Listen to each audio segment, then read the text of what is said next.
Sadhguru, Bill Gates, and Bangalore's Rediana are all fighting for the same thing. You know what is it? Water.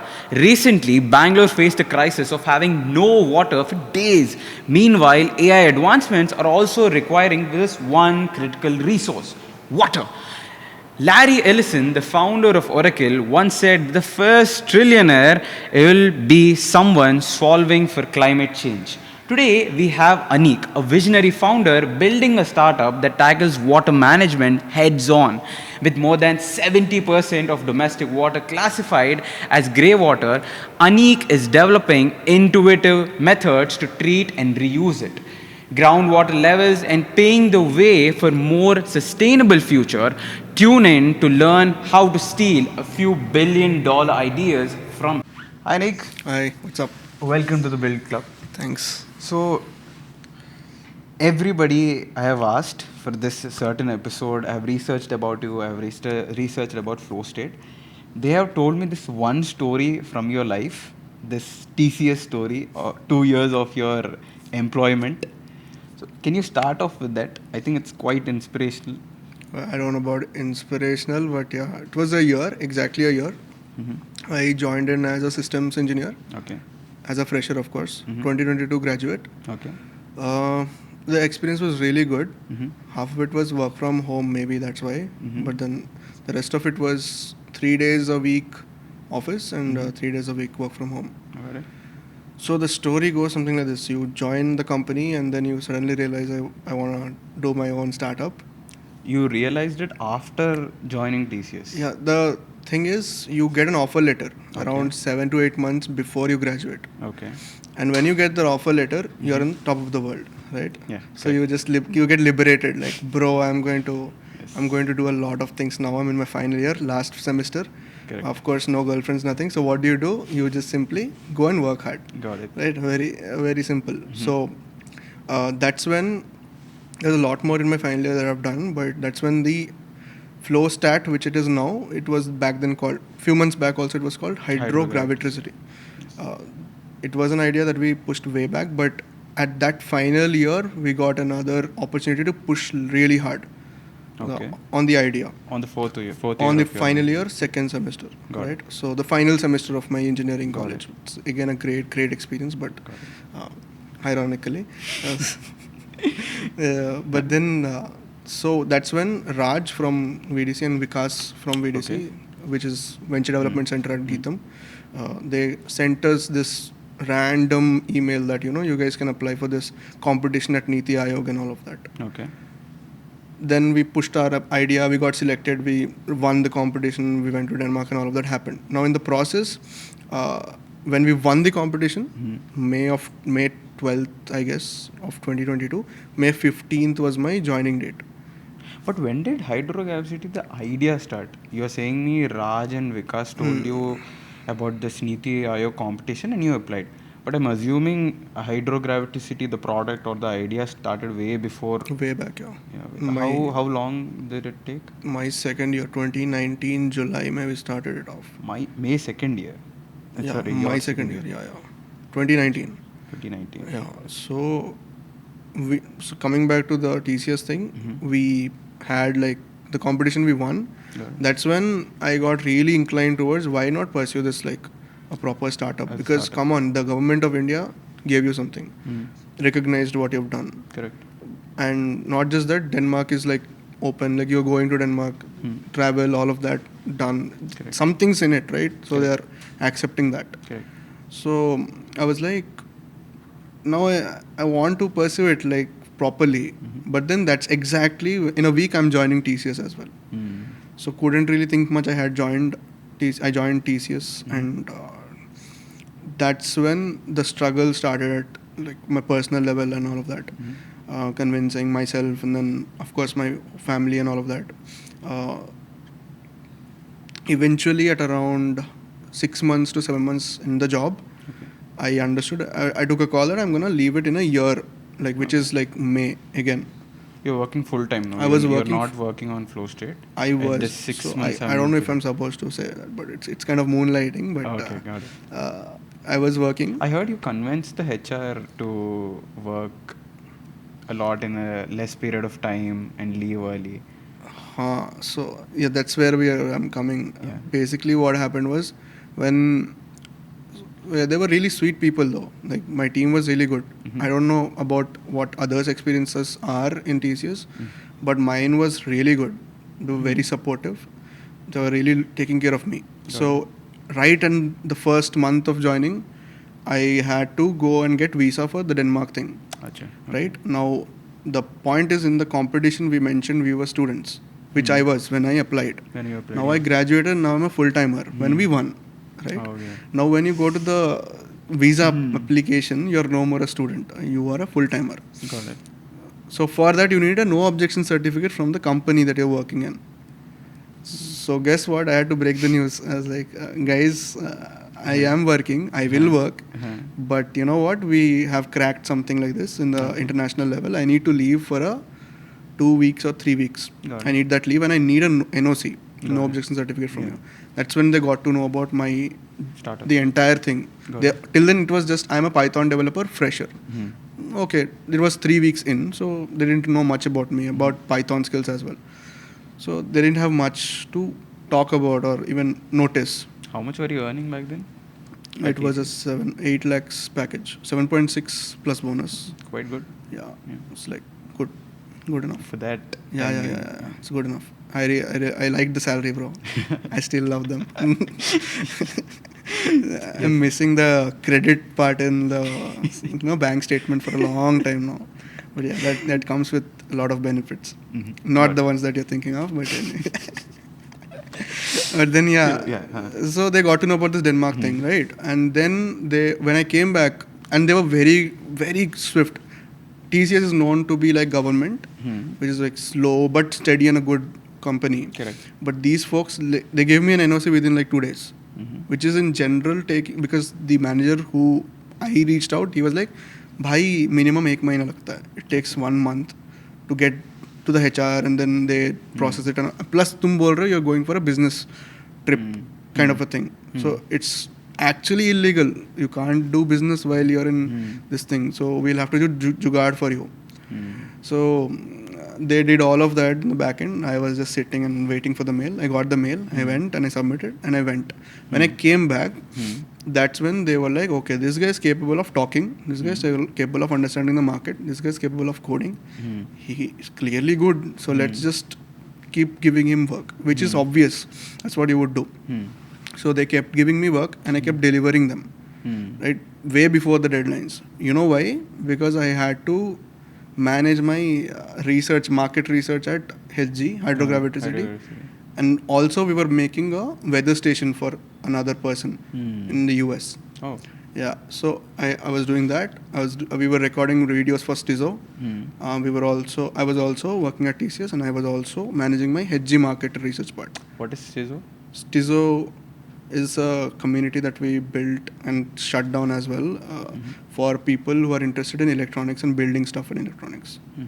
Okay, I'll come to that. My final year is crazy, bro. I'm telling you that those 6 months, they are really good. Yeah. So I had to complete my TCS tasks within an hour of the day, or else I couldn't work on the weather station. I couldn't work on my HG market research. I couldn't go and pitch wherever I was supposed to pitch. Let's say it's a Wednesday and at 1 p.m. there is a pitch I have to give. I have to wait whatever random place because it was work from home. I would go there overnight. Okay. Wake up in the morning, attend the HR meeting, give my attendance and do the scrum call. Within an hour I would get to know what the hell to do and I would complete it in an hour. Then suit myself up, carry the TCS laptop and my laptop on this like same backpack which store eventually, and then go to the pitch place. By 4 p.m. we would have another scrum call. Whatever pitching, networking was supposed to do, I would do that. By that time I would then come back to a neat spot where there was no sound, turn the laptop open, submit my work, give the attendance, and then while doing that, maybe if I have had another extra half an hour, I would do the next day's work as well at TCS. Then from 5 o'clock, I'm not available at TCS. I mean, I'm available. I will lift the calls. I will say I'm working, but I'm on my computer. I'm working my stuff.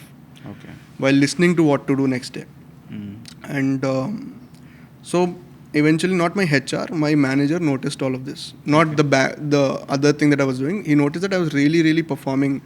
Like as Very a well. fresher, it's too much of work coming out of me. Huh. So he was like, "Bro, you know what? Can you pitch your idea to my senior and also our client back then, TCS's client, Got it. Goodyear? We were pitching. He was like, can you pitch it to their manager as well? Got it. Just for like showcasing that at TCS we have such talented people like you." Okay, I was like, okay, I love pitching, so why not?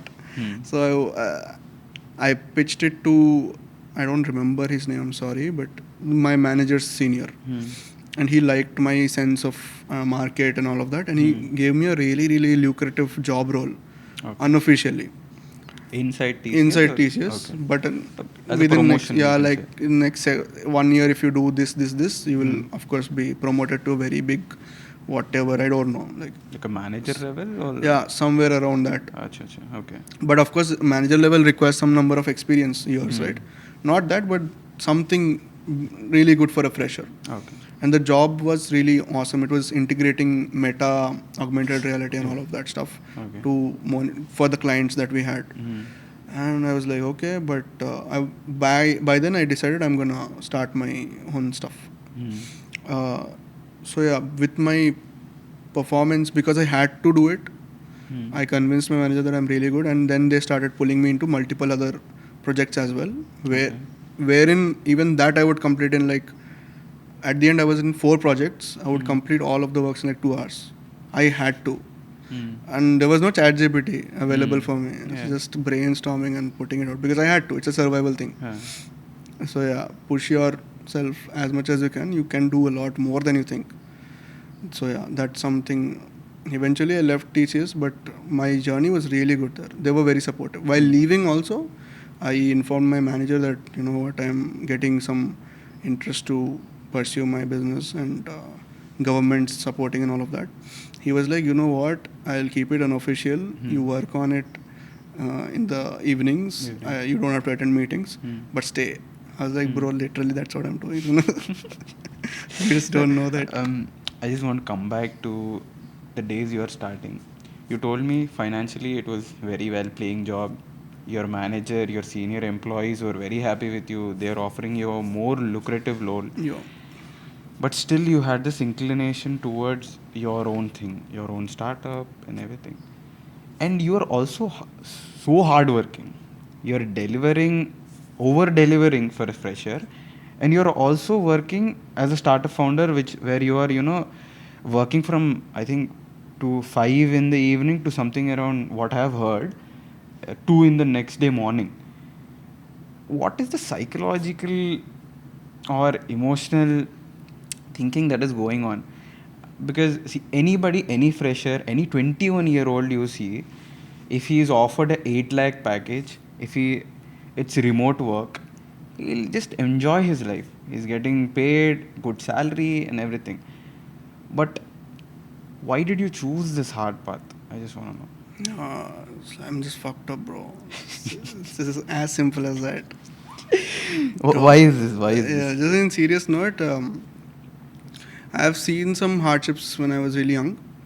What does hardships? My dad translate started to? business, restaurant business. We still have that. That's our primary source as a family of income. Got it. And he started when I was I was a kid. Okay. When I was like a few months or so. Okay. Growing up, I saw those hardships as a business founder. What all happens, and a lot of stuff happens when you are in a restaurant business. And a At lot of what things. age were you in when you realized that your father is Very working early, hard? man. I don't know. When I was a kid, I remember not asking something from my parents. Kid in the sense like 3 years old.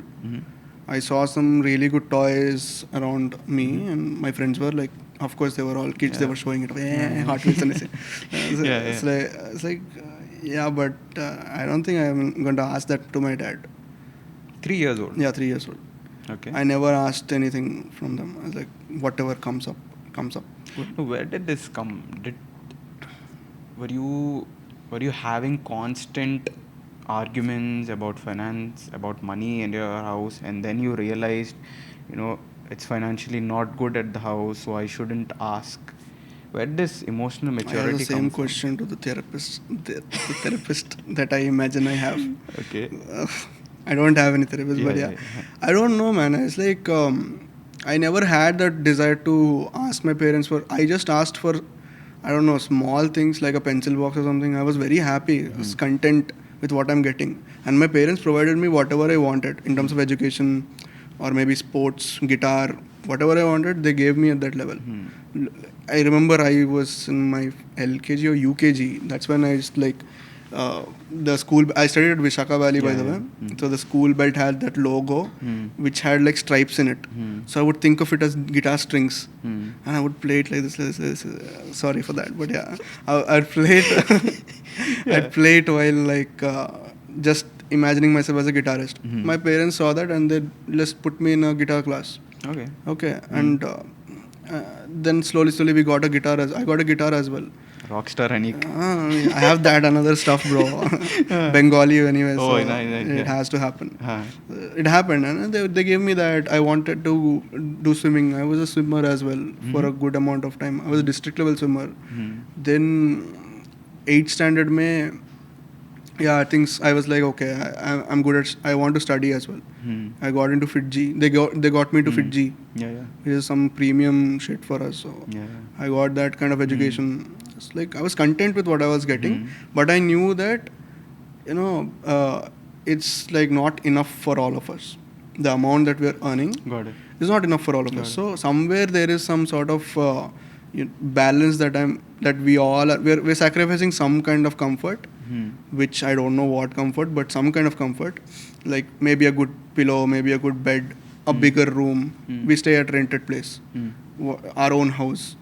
These things came into my mind very early. Did friends have an influence on you? Like economically, your friends were a little above you, you're a little below them. Did that have any No, effect? man. I would see things though, like I don't know. I had this awareness really. I told you like around 3 years old. Yeah. It's like I don't know. I don't want to ask my dad about. Can you get me this?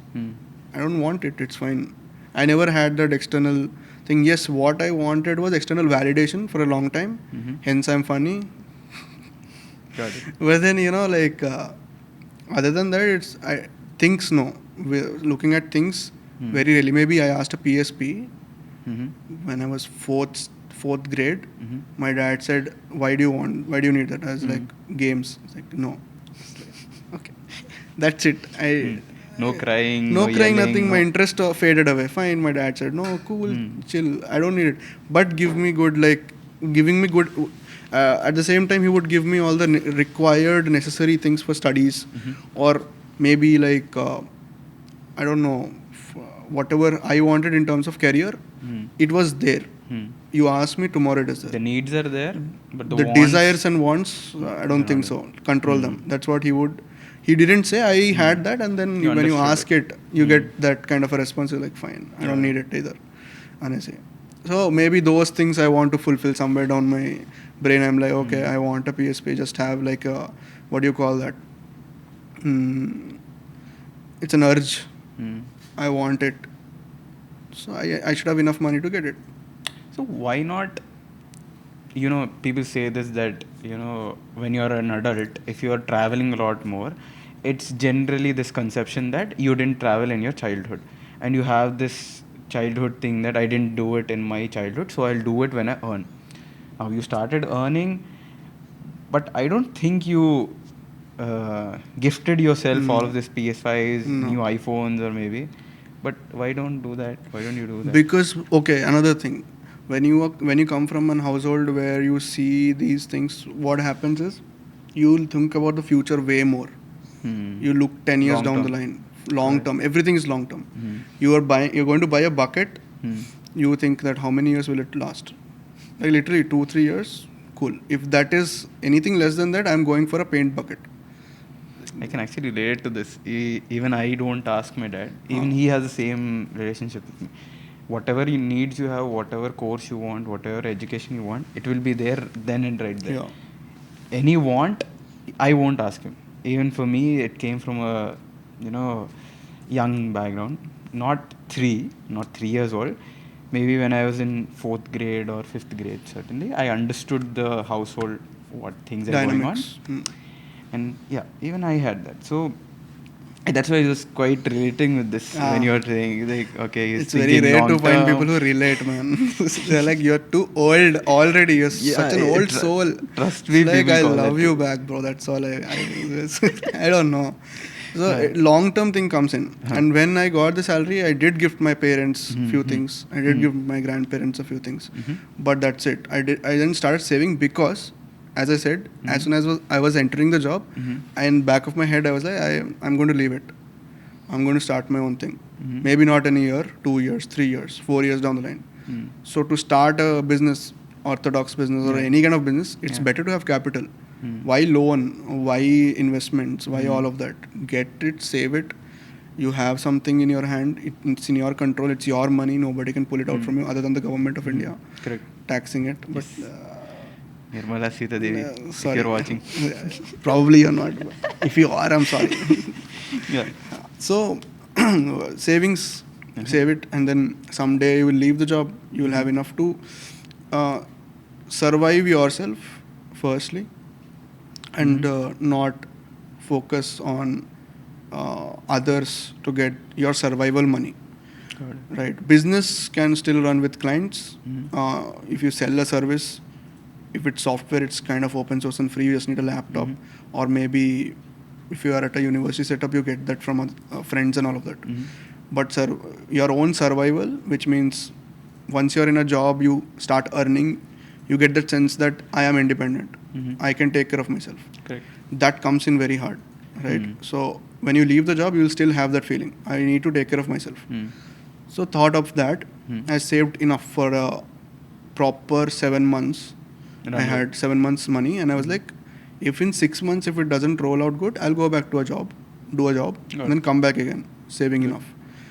So hence I didn't, other than gifting my parents and all of that, a few things, a lot of my relatives, a few things, but then not on myself. I didn't even, I don't know, what did I buy? Maybe this jacket, I don't know. I think so, yeah. Nothing else. No going out with employees, because now you're fresh into the company, this corporate culture of mixing up with employees, the beer test and everything. Fuck. No? Again, firstly, I think, I feel drinking and smoking is not good for us, of course. I don't think it is a fact. And then, Agreed. Yeah, I don't ever entertain that. Anybody does that in front of me, suddenly aura minus 10,000. I don't know. Any personal context to it? Any personal experience with people around you, or Drinking and smoking? No. no, that got you into this mindset of, no, this is something that I have to completely avoid? If anybody does this also, minus aura, please, for you. Mine, in the sense, when I see people drunk, they're very weird, man. They just tell weird things, do weird things. They don't mean any of that, because that's not them. It's the alcohol talking, by the way. Okay. And they will wake up in the morning and they'll be like, bro, I was drunk. Don't feel bad. Bro, you talked about my mom in a very wrong way. How can I not feel that now? How can you do that? Like, come on, yaar. It's weird. And then maybe they just joke around. But it's like somewhere you're losing control. I don't like to lose control of myself. I love to have complete control of my life, which is literally not possible, but as much as possible, I would love to have control. Be it financial, be it emotional, be it physical, whatever. Right? When I gain weight, which I have, I just hate myself. It's like, how could you let this happen to your body? You need this machine to run for another easy 150 years. So it should be fit. Why is it like this? I start dieting and all of that. Start working out and all of that. So everywhere it's about control. When it comes to spending money, looking long term, it's always about controlling. Whenever you look long term, it's always control coming into play. How do your family react to this? Which one? Your family. No, not the family.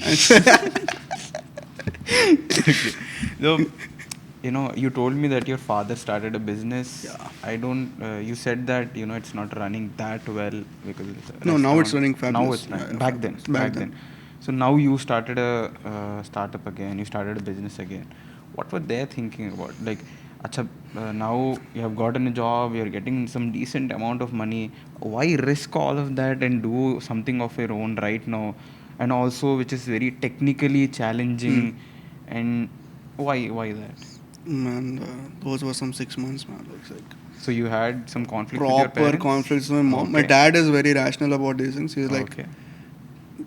I believe in him. That's it. Simple. Like he will not throw out money. So your or dad believes in you. both of them believe in Okay, me. okay. But the point is, my mom is too sensitive for thinking practically in terms of my well-being. Okay. All right. So what happens is they have been through a lot of this hardship. Mm-hmm. True. But then, guys, you were 30 years or 28 years old when you started. Yeah. You were married. Hmm. Kind of had me. Hmm. So, Yeah, sorry both to say, there. but very bad decision, bad timing to start business. Yeah. It's not that with me. I'm 20. I'm 23 now. Back then I was 21. Hmm. So, what responsibilities do I have exactly?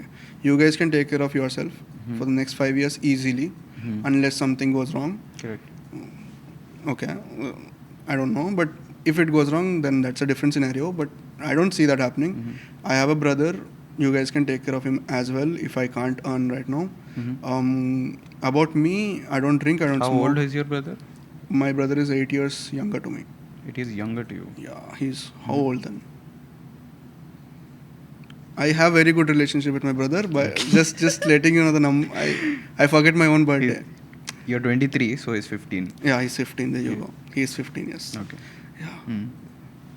I love him, but yeah, he's my kid. But the point is that that's the practical me talking to my mom, and my mom is practical, yes, but when it comes to me, she's just a kid.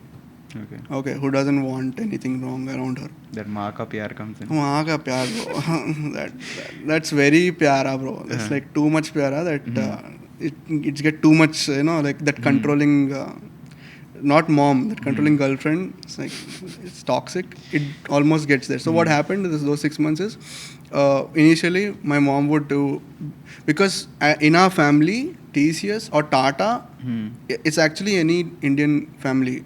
Tata is like looked upon as whoa, gold spoon in your mouth. Like it's go. You are in Tata, bro. How can you be like thinking also that you quit it, yeah. just try na, keep trying like you're doing. Aadha kar lo. What's wrong in that?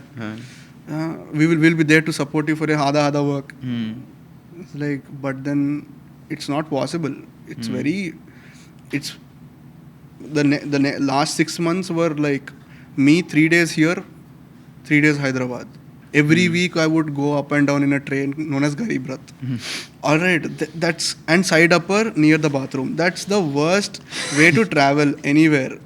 Right? You literally want to use the loo. It's better you don't. You shut your hole up and just stay. Don't use it. Go to the public toilet, but don't go there. So it's impractical. She saw that, and before that, it was all about TCS nahi chhodna chahiye. It's a money, as you mentioned, 7.68 lakhs per annum. Bro, at your age, we would survive in like 500 rupees. That's what they would say. And you are getting this much money. Why would you leave that? And they are also going to promote you and all of that. And I am very open to my mom. I say everything to her. And it filters down to my dad. So I'm telling everything to my dad as well, indirectly. So she was like, good things are happening here. You keep working on your project. It's fine. Whatever that is, it's fine. This is something very stable, and we have done business. Did you see how it was? You How see hard it was, yeah. how hard it was. I don't want it to happen to you. I want you to be chill in life. We have done all the hard work. You just chill. Like, but then, guys, I want to work hard. I want to have this. Then she was like, no, I'll do this. I'll do that. If you leave, we'll not talk and all of that. I say, okay. One common pattern that I'm seeing in this family relationships or starting out Hydro-Gravitricity is that you have a very strong mindset and a mindset to have everything in your life in your control. I am well aware of it. I don't think that comes naturally or you're born with it. Okay. What influenced this personality change? Control. I'm not sure. You will be a really good therapist though. I don't No, know. I don't Oh see. yeah. Okay. I Yeah. completely phased out of that. Mm-hmm. So when I was in my 5th grade or so, Mm-hmm. 5th to 6th maybe, Yeah. that's when my brother started having epileptic attacks, seizures. Can you elaborate? Yeah. What is it? So suddenly I come back from school and I was staying at my grandpa's. I mean grandma's and grandpa's, Mhm. which is not at our place. It's Okay. a little bit away from here, near Alipuram. I Achha. would stay. My parents would stay at New Colony. It's Got like it. 2 kilometers. Yeah, I come back and then I get a call. I mean, I see my grandparents worried. It's like, Mhm. what's up? Mhm. Why are you worried? Something happened. So Mhm. like, you know what? You'll get a call in the landline. Pick it up. Hmm. Okay. I literally at that moment I get a call. Hmm. I pick it up. Hmm. My mom or my dad, I think. My mom. She was like, your brother has really like he had a very bad fever Okay. and we are in the hospital, Mm-hmm. American Children's Hospital or whatever, Yeah. and you will have you come here with your grandpa and Okay. grandma. Yeah. It's like okay, it's a fever, but I mean, see, I treated my brother, still treat my brother as a kid. He's a kid to me, bacha.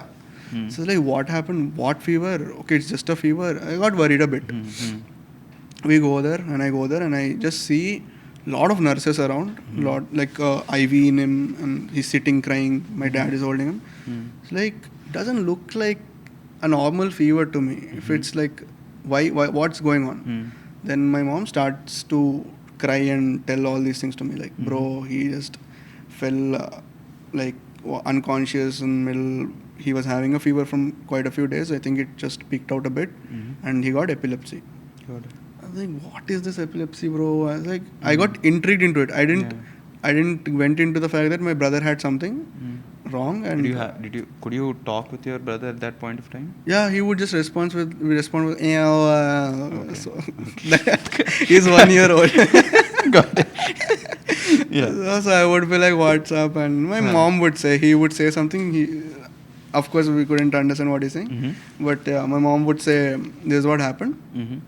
And back then we didn't have internet and all Got it. Yeah. to like know what's going on. Mm-hmm. Okay, to know, Google it. Mhm. There's no Google at that point of time for me. Mm. Cut to 1 year later. I mean, that kind of registered in my mind. Mm-hmm. It stayed with me. Next year, we go to a museum, and outside the museum, in front of me, he has an attack Mm-hmm. out of nowhere. Right? Randomly. No fever, nothing this time. So, an attack. And the attack was horrible. It's Kolkata. So, tons of people came and helped and all of that. That was when his epileptic attack started. So, at home, it was like as if my parents are not in balance, something's wrong. Of course, the younger kid isn't well. Suddenly, I am the adult. When an attack happens, my dad just kind of freezes. My mom starts crying, holding on an almirah and banging that. I am the only like full military mode. I am the person who is like, Dad, get him here, make him sit, pour some cold water on his head. His teeth would like when you get seizures, teeth kind of you bite to yourself. Okay. So you have to separate the teeth and all of that. So I would say the steps to do. I was the only one with full like sense what's going on. I would call the doctor that we are coming. I would go down and get the auto ready for us to go. While at home, everybody is lost. Hey, what's happening? It happened for like lot of time, like I think around 24 times it happened. That changed me, I guess, because suddenly you are seeing your parents not in control. You are seeing that they are gone emotionally. They don't know what's going on. There is no history of epilepsy in our family. Nobody knows what's going on. No clue. And it's happening day in, day out. I would come back from school, I would hear 3 times it happened today. Thrice. Within the like 6 hours when I'm in school. Got it. It's like very horrible. I would be scared to go back home. It's like rather I would stay out. But if I am at home, I am the adult. So if my mom asks me like, bro, can you make some tea? Oh yeah, why not? Whatever gets you comfortable. Yes. My dad asked me, can you do this calculation for me? Aaj ka balance hotel ka. Oh, I'll do it. I would study. I would do my own stuff. I would swim. I would do guitar. I would do everything. Plus this. Maybe that kind of pushed me to become an adult really quick. That's something. Yeah. I get it. Now he's fine. Yeah. He Now- watches everything that we watch. That's very sweet. Yeah. So no, I don't want to push you further on this thing. that's fine. I think I've completely understood where this personality of you has shaped and this movement of your brother. I think it's quite brave of you to stand up, considering you're in 5th grade.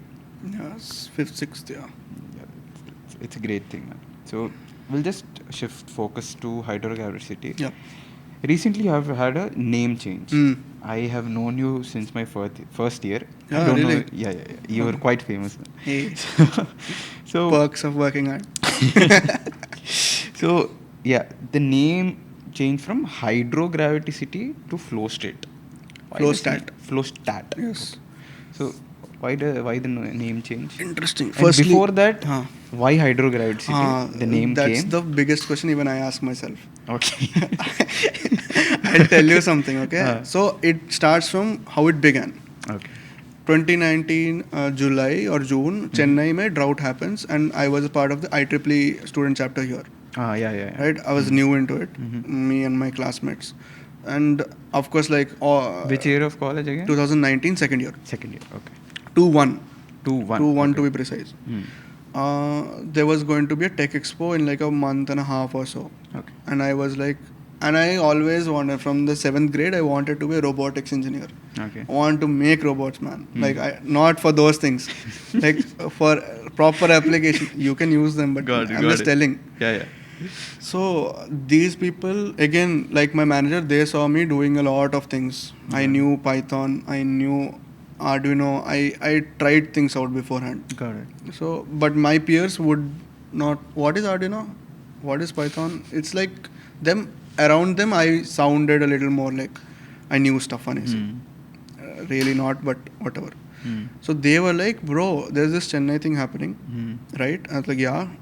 And at the same time, around that time, we were also having some water issues at our home. Got it. So I was like, yeah, it's really happening. They were like, why don't you make a project on that? It's like, what project will I make on water scarcity, man? It's like, I don't know. Go ahead and make it. And that's when one of our seniors, I think Srinivas Anna, he kind of showed us about, just out of nowhere, randomly, not connected to this. Yeah. Because there was a tech expo, he was like, build something, man, just make something for us. He showed me a concept or a company named Gravitricity. Okay. So what's Gravitricity? Gravitricity is making batteries no more required. Elaborate. So you're aware of mines? Yeah. Coal mines and all of that? Lithium ion mines. Yeah. So once the ores are extracted, they leave it abandoned. So it's all dug, everything is there. But nobody uses the land anymore. Correct. They have holes in them. Really, really like deep ones. 150 meters, 200 meters or whatever. Got it. So these folks were like, now that it is abandoned, we can use this to generate electricity.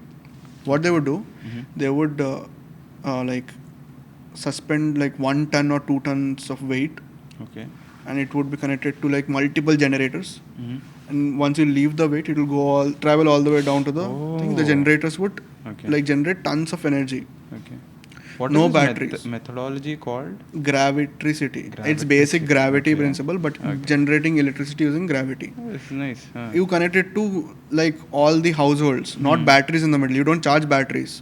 Okay. You directly connect to the households. But whatever amount of time that thing would travel, it is going to power the households for that amount of time. Got it. No need of batteries. Got it. Batteries, the problem is they degrade with time, right? Because of ionic exchange, Yeah. all of that happens, and the salts get all solidified and it dies. Battery dies. But this one is completely mechanic. You just have to just change the gears. Once in a while, oil it. That's it. It'll keep generating energy all the time. So they were like, huge batteries are no more needed. This is what you would do. Oh, nice. In UK and in Ireland and all of that, they were doing this thing. It was 2019, so back then it was new. Now I'm not sure of what the company is doing or even if it is working or not. Okay. He showed me that, and that's where it hit me that why can't I do this weight thing with water at homes? Okay. So when you see pipes are coming out of every household in a flat, exit wastewater is coming out from one side. So when the water is coming out, if we put some sort of a container there and we suspend a motor on top of it, when the water fills that container up and it goes down, you generate some energy. Right? When it reaches the bottom, you can put a filtration mechanism. It filters that water and you can reuse that water back. So very weird, somehow plugged in kind of an idea. And then we did some sort of flawed math. Okay. Of course, I'm not good at math, and I did it. My teammates were like, "Oh yes, we cracked something." Partially interested in the idea. So we then, all of a sudden, it becomes serious for us because the amount of energy that it's suddenly generating for a 3-floored flat apartment, it's like equivalent to some solar panels, right? You can replace solar panels if that is true. What it's generating. Is it true? No, it's completely false. I missed out 2 zeros at the end. I don't know how I passed math, but I did. So, but then with those calculations, we did a small experiment at our place. We just suspended some weight and we let it flow down and all of that. We got some numbers. We then were like, yeah, it's approximately that only. Let's just put it up, and we presented that shit here at VDC, Smart Ideathons first edition, 2020. Nice. When we presented that with all the numbers, honestly, the judges were confused. I would say it sounded because I was with all of this energy. I believed in it. Okay, I was like, this is the calculation. This will change the world and all of that. And I presented it like that. So how, like, the judges will not literally be like, this sounds sus. This. Yeah, this is sounding sus, but he's like really confident. Something's about to happen. We are excited. So they didn't even give us first. They gave us third. Okay. They were like, you just got it. Okay. That time when we got it, the name was a project name, generating electricity using so and so on. It was a huge title. Then when they were going to etch the project or the company name on the award, that's when the person asked me, what should we can't write down 50 words on it, we need one word. It's like, okay, gravitricity, water. So Hydro-Gravitricity. There you go. Who knew, bro? It will just like continue for like the next 2 years. It'll be going to the newspapers. People will know us with that name. I didn't know that. I was just a kid. Still I am, but I'm like better at naming now. So we named it and they printed it, Hydro-Gravitricity. That's when I was like, there you go. Our thing is named Hydro-Gravitricity, guys. And the moment I named Hydro-Gravitricity, people left, like 2 people left or so. Then COVID hit. It all went online. But yeah, so that's when the kind of business journey started. But the naming happened like this. Yeah, totally unrelated to what we're doing right now. Even back then, it made no sense. Maths didn't even like. Maths didn't math. Math didn't math. So, yeah, one of other thing that you are doing right now is you are mentoring people in the SIH teams. Oh. And that you news is also, out. Huh? That news is out. Yeah. Okay. So, and you also won SIH in a particular year. Yeah. How was that experience of winning SIH? Oh man. When did this happen again? At which 2022. All of it happened in 2020. Your college years, like third year, fourth year. After I graduated. After you graduated. Final year. Post graduation, 2 months later. Okay. Yeah. So you can consider I was in my final year. Yeah. In TCS. Yes. That's it. Which stands true, right? Yes. Yeah. So how was that experience? It was crazy. From being so a participant to now being a Ah, mentor man, to a man, jury. that's called that, that Arshad Mehta. That's what I feel now. It's like I'm back, guys. And it's a new aura. Like, So it was very interesting actually. That was a very crunch time for us. We just got selected to go to Denmark. And we had to build that missile thing. You guys can show it up later. It's Yeah, like a sure. rainwater Picture filter. here, Yeah. That missile, right? We were also limited with the number of people we had because my classmates were my teammates. But till then, as soon as it was done, they left. They went to like the 9 to 5 jobs, which is their preference. They continued with the job. I had to suddenly rely on my juniors who were in the team partially. Now, with that, the Denmark thing, we had to build that filter. But in SIH, we submitted another filter. It was kitchen wastewater. Okay. In Smart India Hackathon, it was kitchen wastewater. In the Denmark thing or AMIC DK 2.0, it was rainwater filter. Okay. It's actually another interesting story. The rainwater filter wasn't our thing. They were like, "Can you do this?" Okay. We're like, "Of course, we can do everything, man. We're in final year." So we picked it up. So there we were doing rainwater filter. Okay. That in SIH we were doing kitchen wastewater filter. Now we had to literally divide ourselves into two halves. So somehow we figure out that architecture is same in the filter. We require similar kind of filters with just one grease separator in the beginning because it's kitchen waste. It will be grease, solids and all will come. But then post it's normal filtration, which is again, no, it's not. It's stupid to. It's never do that to kitchen wastewater. But we were like, okay, one compartment additional. And our design was somehow very modular and all of that, so we could exchange the cartridges and all of that. Got it. But someone had to make it, right? So we divided ourselves into two halves. The juniors team who were completely on the Denmark thing, and I and one of my friends were on the kitchen wastewater thing. So we kind of made the prototype beforehand. Okay. With the experience from Denmark's thing, we built a better filter to filter kitchen wastewater for some time. It's like I didn't know that part, but similar architecture, similar everything with us additional compartment to separate grease, all of that. So good thing we did was we pre-made it. Okay. We kind of didn't go in the spot and made it, made decisions and no, we refined it there. We made the stuff beforehand with the experience of an international award. So we went there and the team worked really hard back then, like crazy hours they would put up. I had TCS things to do and all of that. A weather station, TCS and this.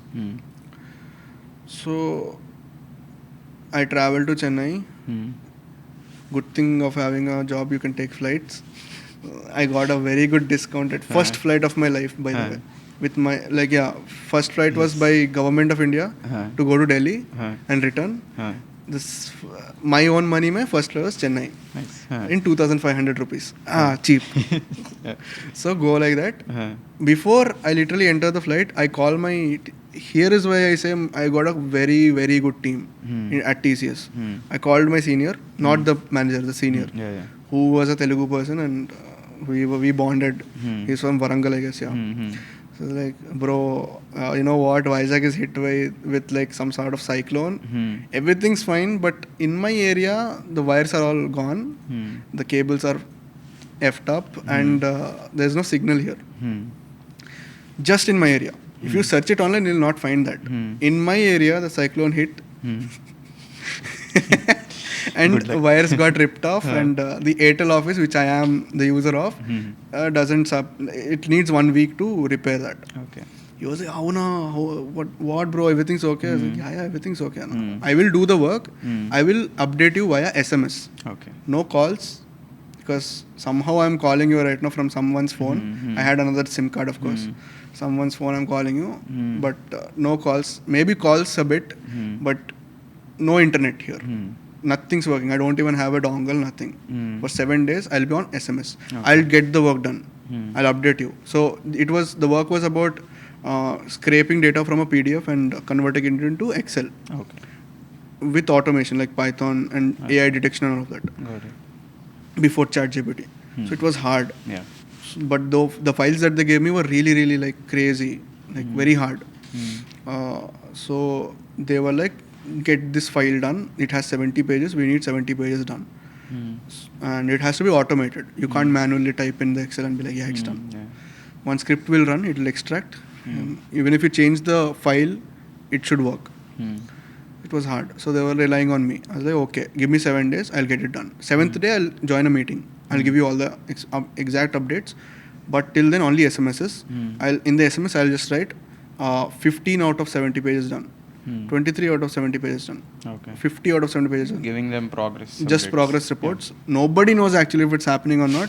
Somehow they trusted me. I got another call from a manager. He's like, what? Like, what do you mean your area, mate, it's not there? Like, I was like, sir, but it's cyclone hit, sir. I can't do anything. I can't even go to someone else's place. I need to help my mom and all of that. And they were like, okay, whatever. Just keep us posted.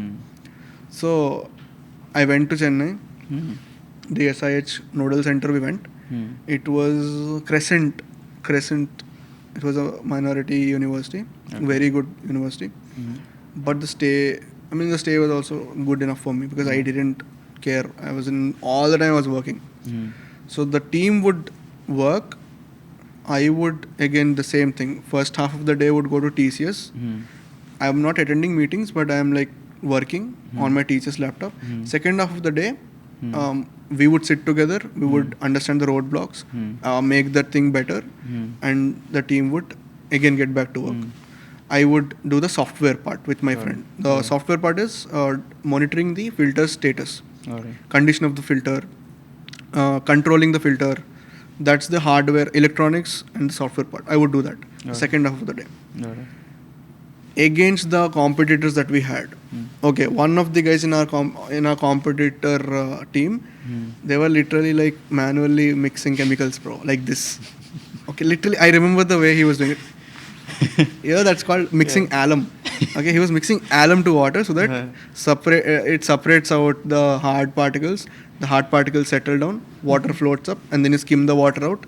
You have filtered water. Okay. So he was doing this. That is the best in our competition. There were 5 other teams. That was the best that was going on. Against us, we were like efficient machines, man. Like, we know what we're doing. We've won an international competition. Hence, this is working. By the way, we have everything ready. Everything's automated. Everything's controlled. You don't have to do this. Just press a button on the dashboard. Everything starts working. Just pour water from the top. From the bottom, clean as hell water comes out. And we are really good at what we are doing. And the competition weren't even prepared for it. So that... but then the judges would come. The judges would come and they would give us small pointers. They would.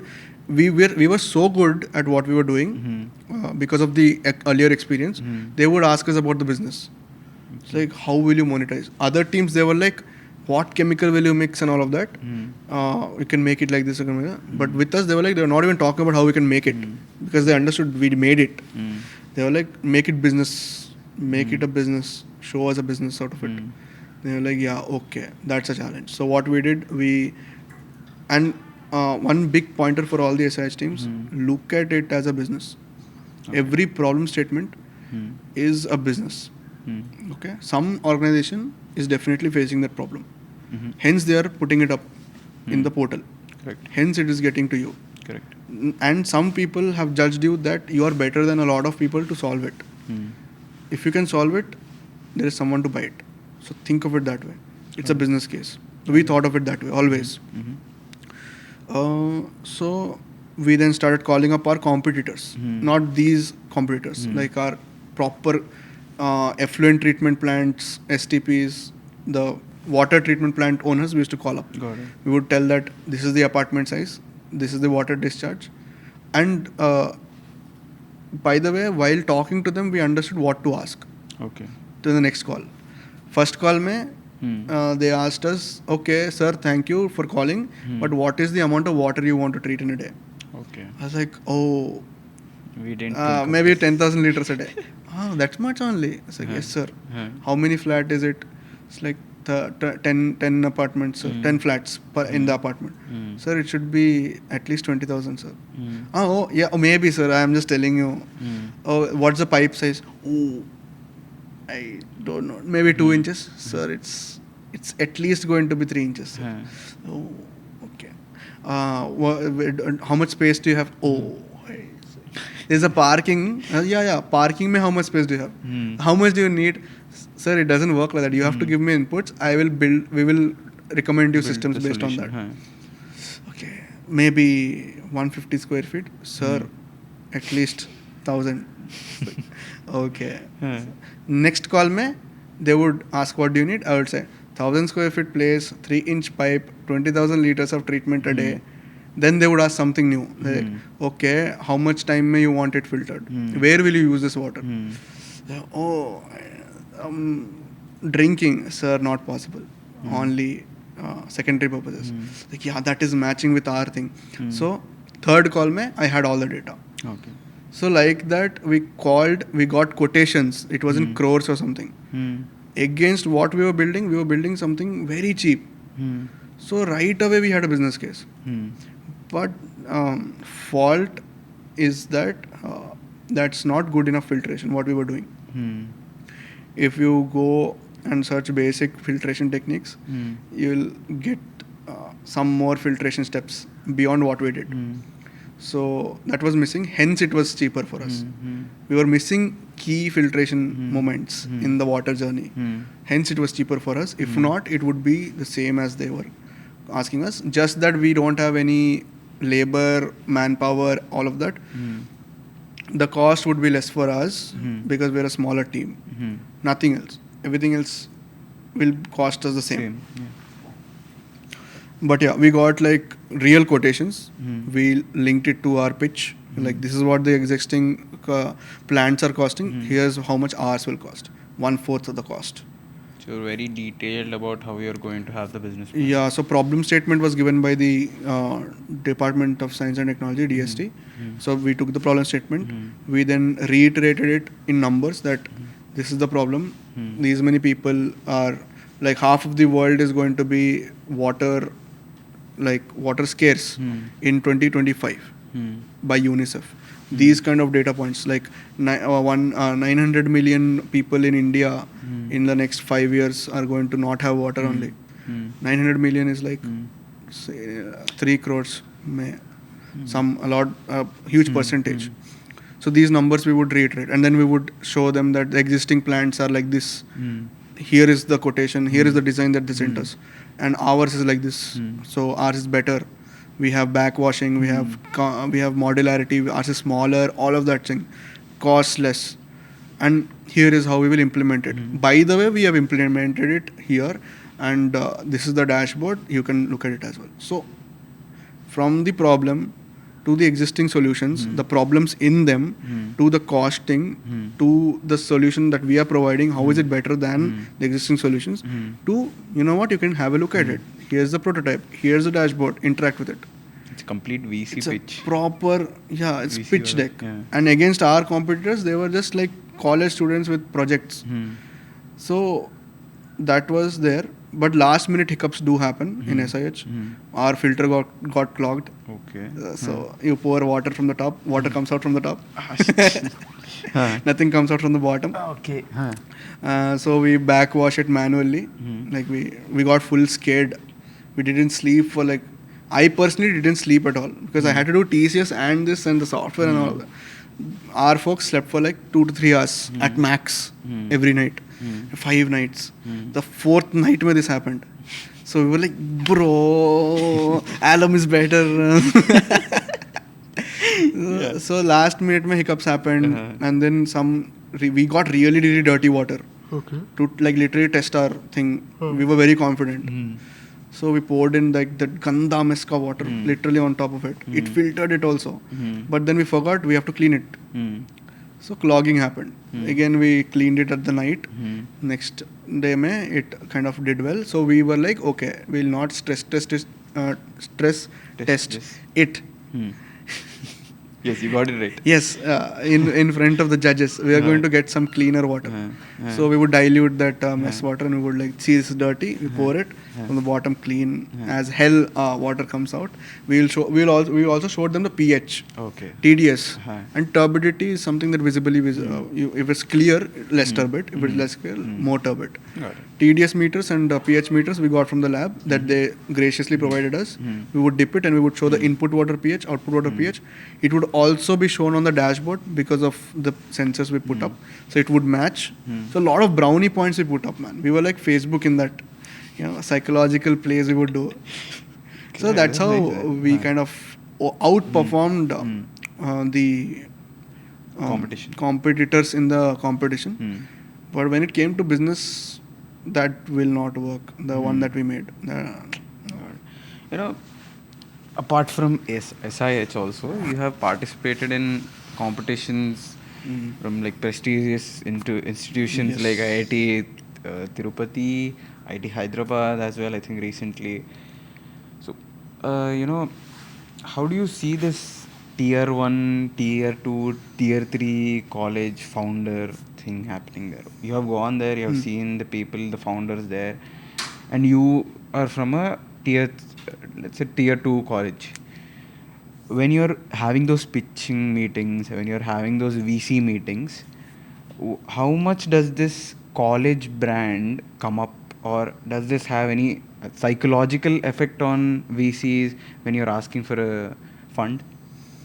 When you have IIT logo in India, it works, man. When you go out, nobody knows what IIT is. Do you think, but this tag of competition tag isn't?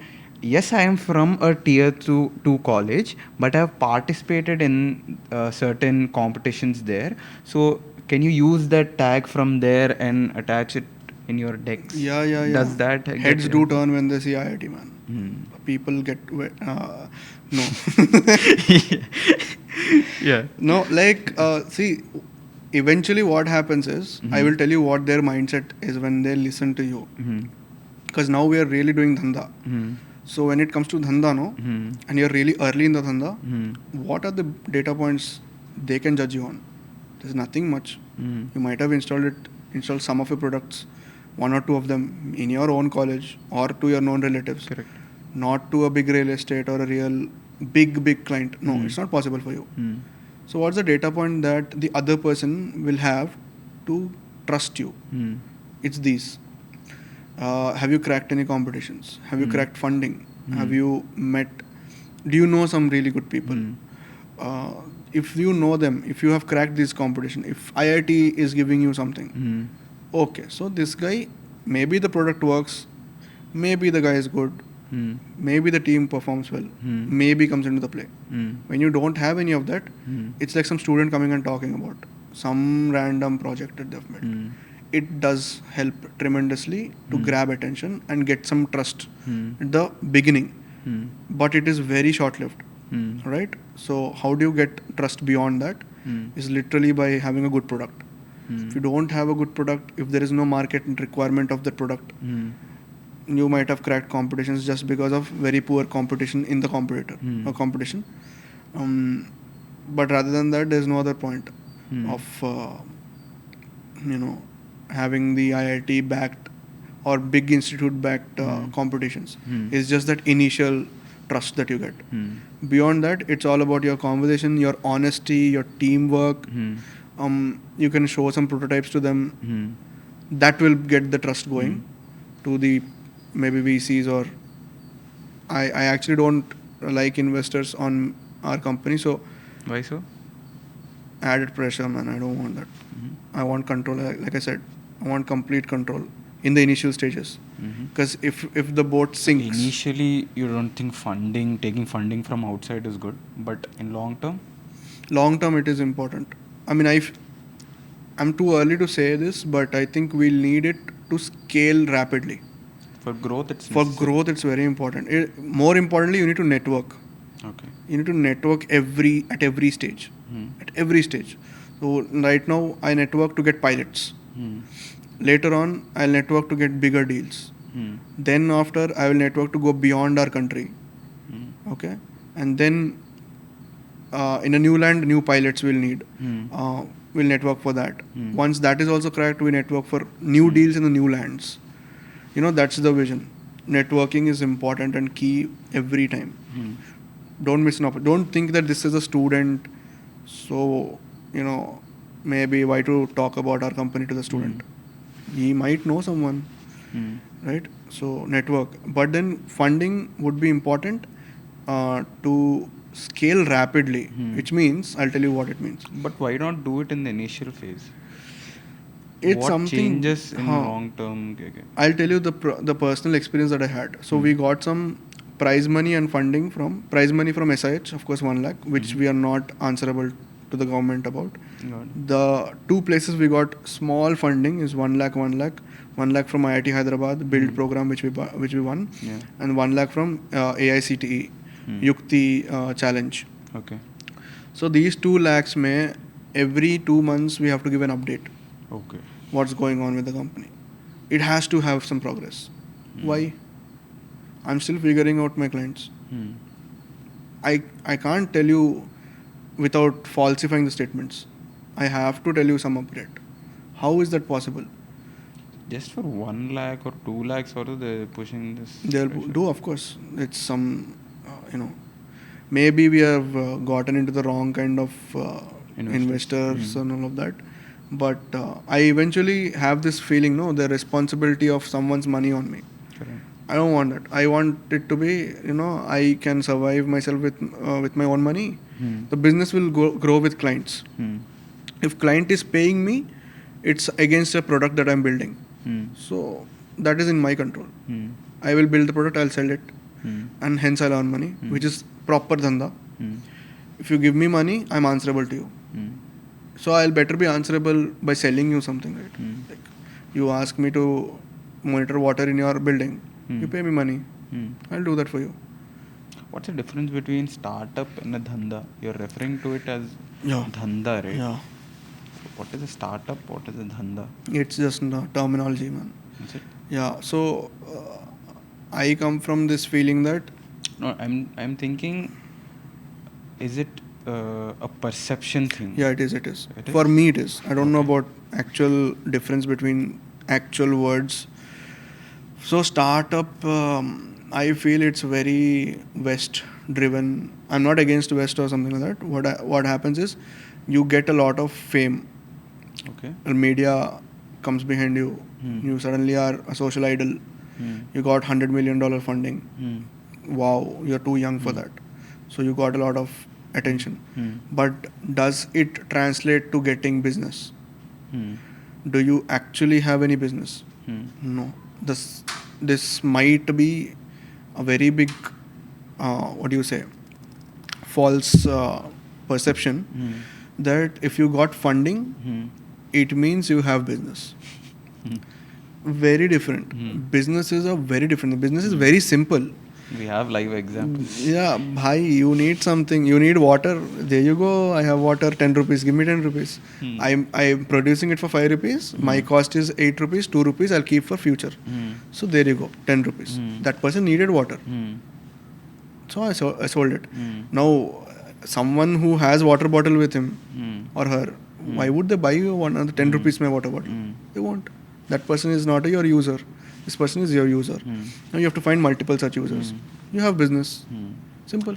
Oh, see, I'll take a few examples of there in the current Indian startup space. If you see Paytm or e-commerce platforms like Flipkart, Myntra, even this quick commerce space also, they're not actually making profits. They're actually a loss-making thing.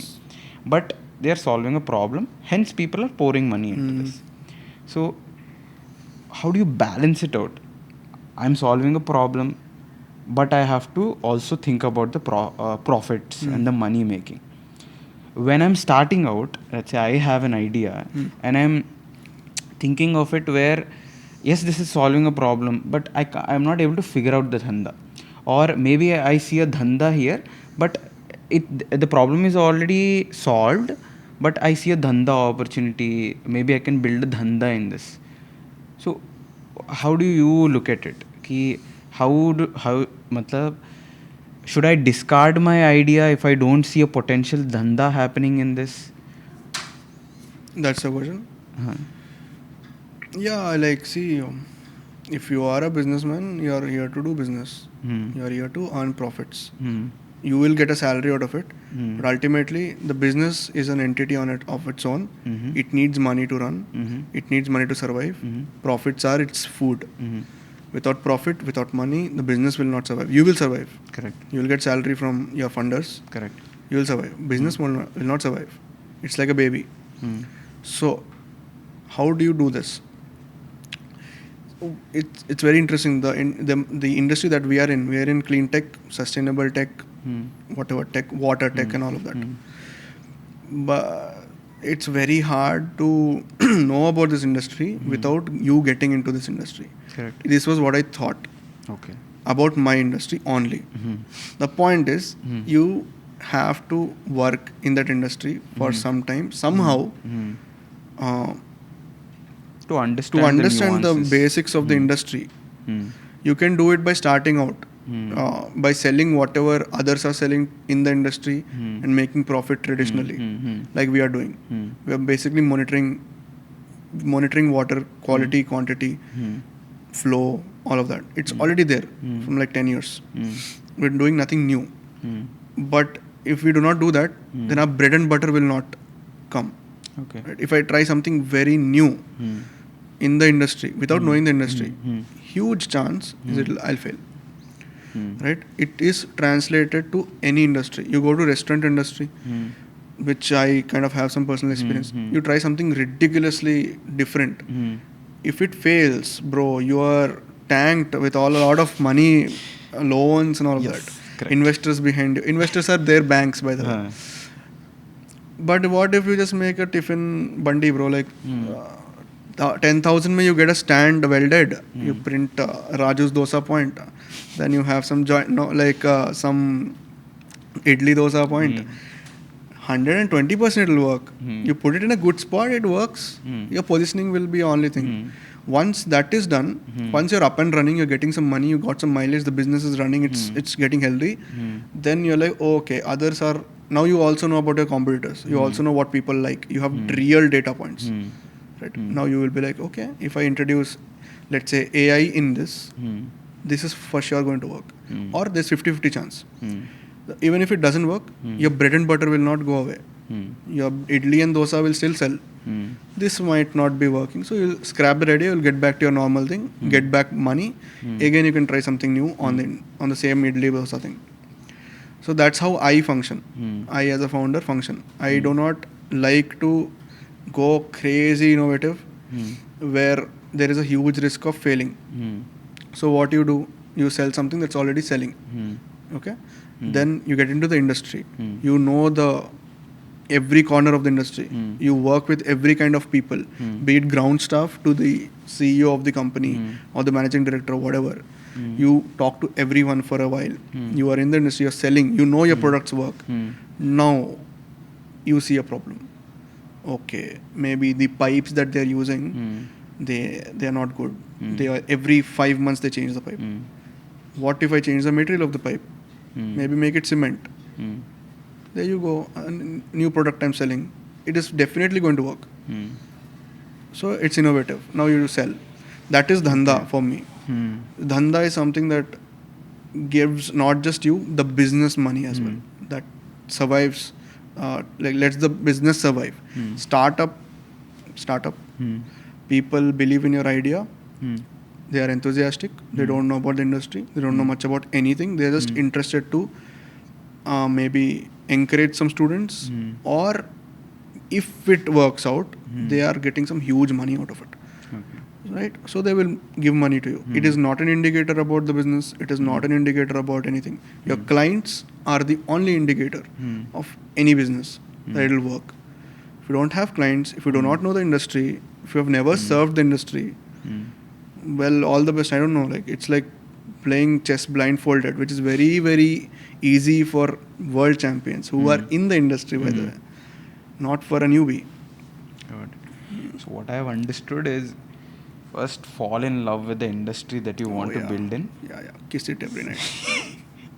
Second, why to be in the industry? To get insights, because insights can make and break your dhanda. Yes.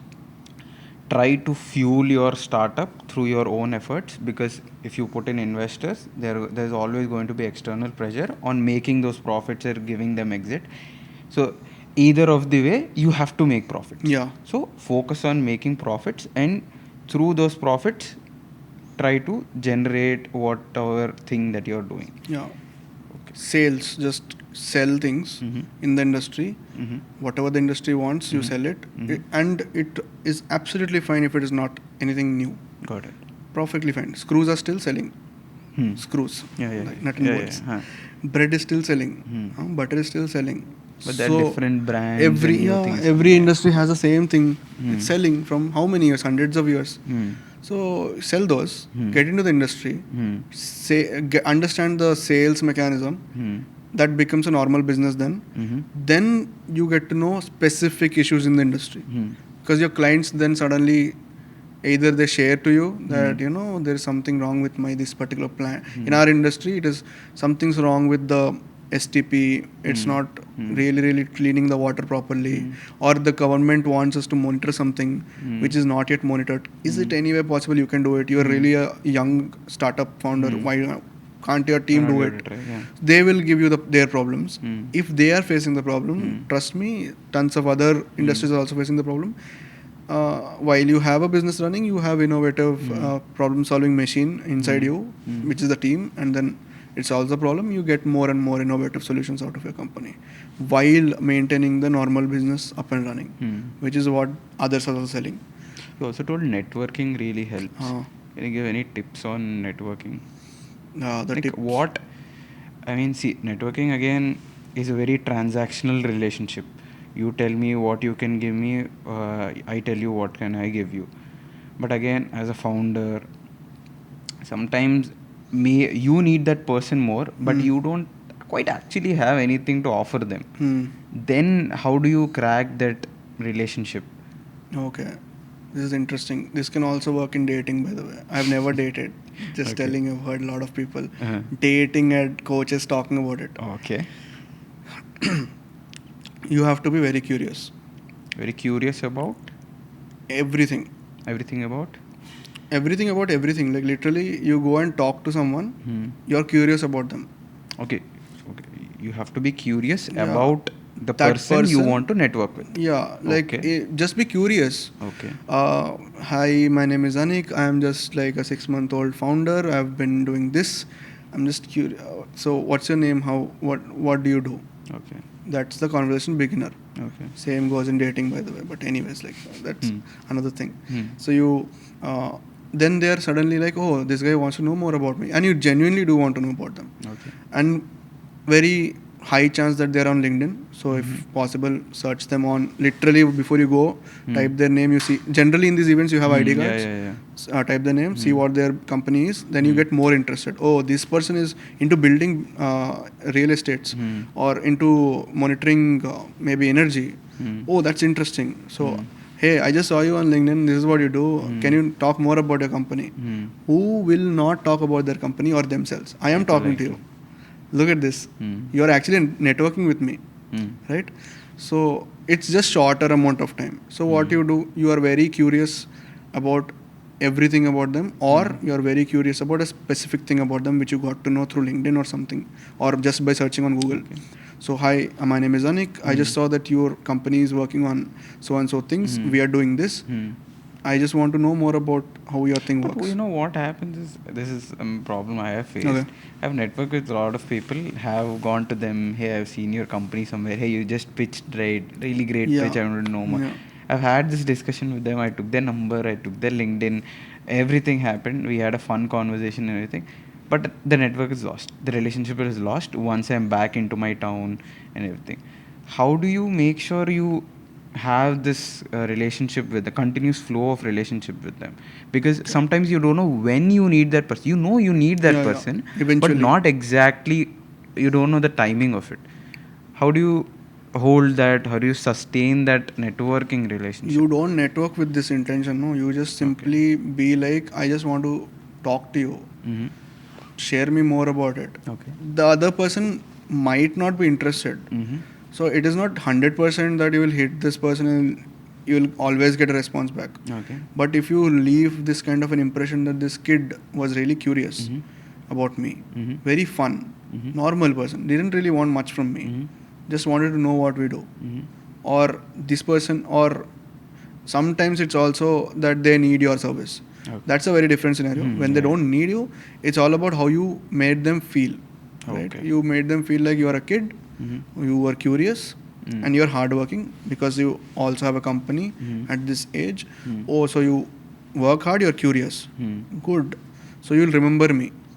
So then whenever you mail them, actually it's recommended that you, as soon as the event is done, you either WhatsApp them. While you're talking to them, WhatsApp them if they give you the number, or LinkedIn them. Or just when you come back from the event, the same day you mail them. Okay. And then you keep a normal mail chain going on, which is like, hey, I hope you're doing good. We did this. Happy to share with you. Just awesome to share things about our company. How are you doing, by the way? Okay. It's like very casual, but like it's on the borderline casual thing, right? Then they don't really have that pressure of literally answering you like a formal person, and they don't also have that feeling that you want something from them, because you literally don't want anything. You just want to know them more and just understand how other businesses work. You're curious, so you're connected to this person. That's it. They will remember this for years.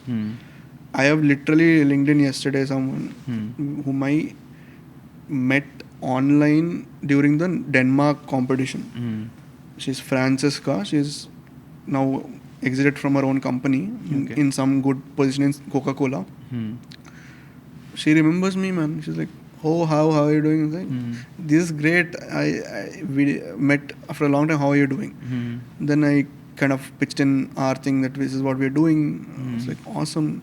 We'll definitely let you know if something goes wrong.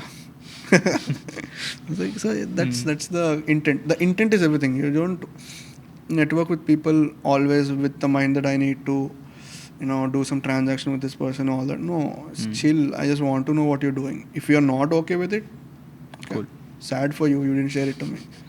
But yeah. So, one advice I see from what you have told, what we can extract, what as a networking person I can understand is, when you're approaching a person, be interested in them, be curious about them, and go with a good intention. Yes. Don't go with a false intention that I will get something from this guy, so I have to get that, talk about that specific thing only. Yes. Okay, but interestingly, if we change the background music to dating, this works there also.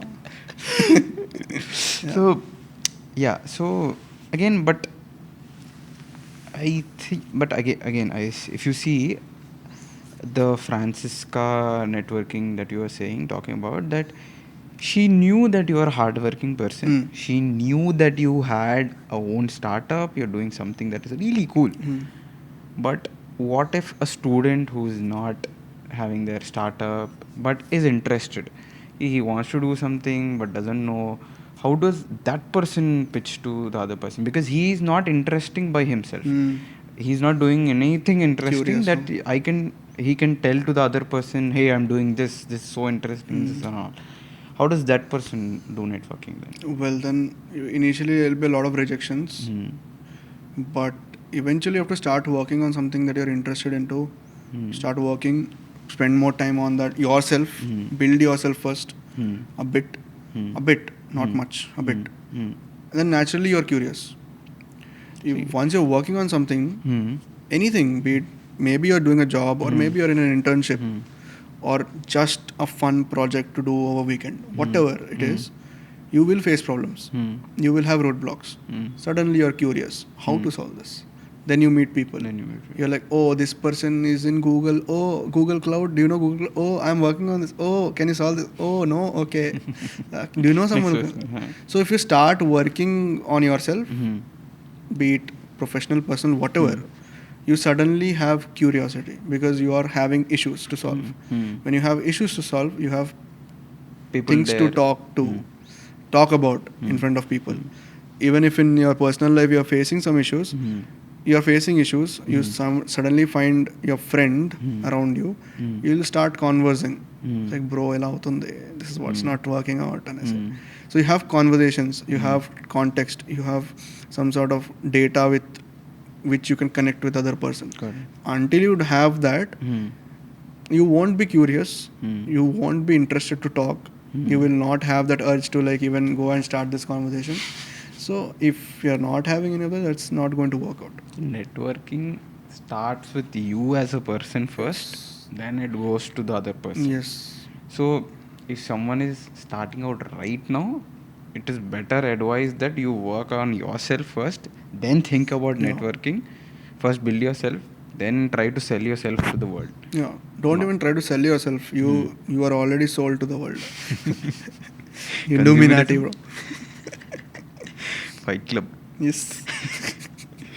So let's. I was going through the Flostat website. This word was very intriguing to me. Water intelligence. Yes. I haven't heard that anywhere. What does that word mean? You want a serious answer? Yes. Okay. Shit. Let me make up some. Okay. No. So okay. So it's completely okay if it's good copywriting. Huh? What?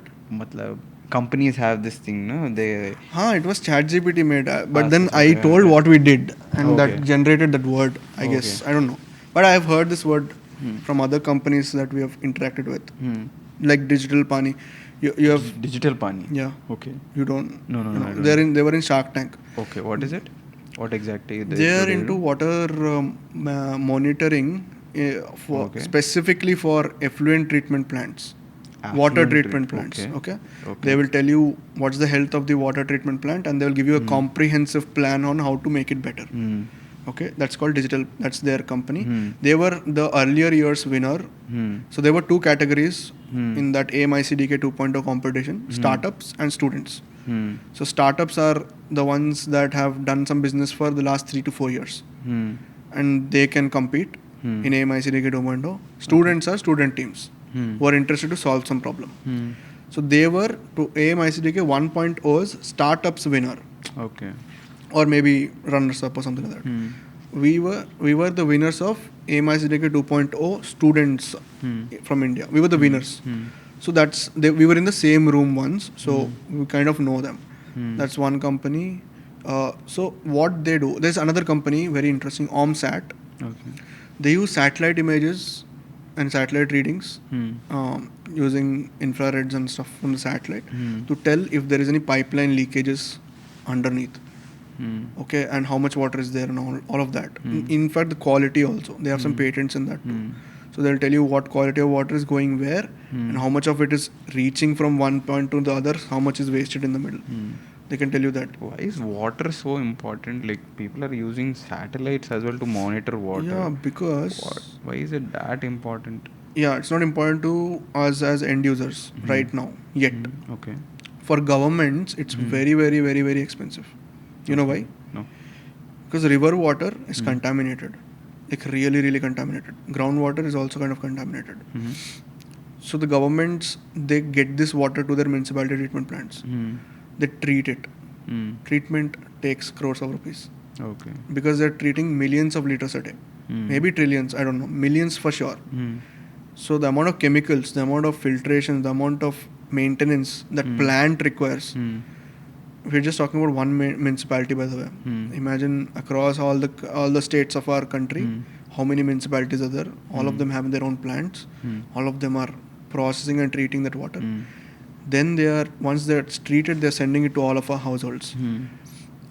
So crores of rupees spent to send you water.